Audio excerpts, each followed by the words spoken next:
Na masuala ya tiba hapa, haya kama mnavyoyaona ni majani, sio nyasi, majani ya miti. Hapa ni miti ya aina mbalimbali. Hii ni dawa ambayo tunataka kutengeneza mtindo wa chai, mtindo wa chai. Mfano kama hili hapa wanaita mwinula, huu hapa unaitwa mwinula. Huu hapa ni mwembe.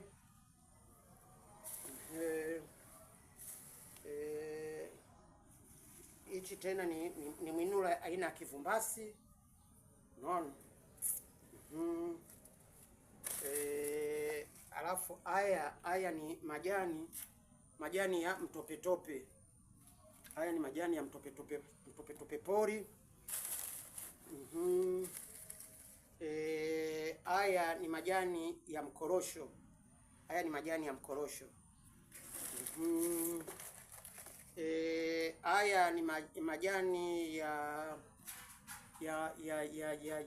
ya mfuru, majani ya mfuru kama mnavyoyaona.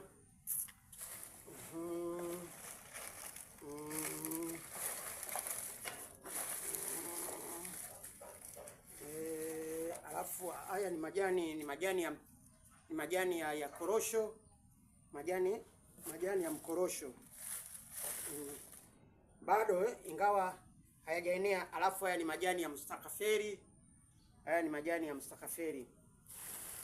Kwa hiyo katika hizi dawa tunazozitengeneza, alafu kuna mti mmoja unaitwa lantana kamala, wengine huwa wanaita mvuti au mvuto. Nayo tunachanganya kwenye dawa, kwenye hii majani ya chai. Hii inatumika kwa ajili ya chai badala ya majani ya chai. Kwa hiyo hii inatwangwa. Ikishatwangwa, asili yake lazima ianikwe kwenye kivuli au sehemu ya ndani, isikutane na mionzi ya jua, kwa sababu mionzi ya jua huwa inapunguza uwezo wa dawa. Siku zote dawa huwa haianikwi juani. Athari ya mionzi ya jua huwa ni mibaya sana kwenye dawa, hasa hizi mbichi. Kwa hiyo hii tukishaitwanga tunaianika. Tukishaianika ikikauka, tunatwanga tena. Tunapotwanga tunapata aina yake kama majani ya chai. Kwa hiyo mtu anatumia asubuhi kwenye chai kama kawaida, badala ya kutumia majani ya chai unakuwa tena utumia majani ya chai. Hapa tena unaongezea na mchai. Unaweza ukaongezea majani ya parachichi, na unaweza unaongezea tangawizi,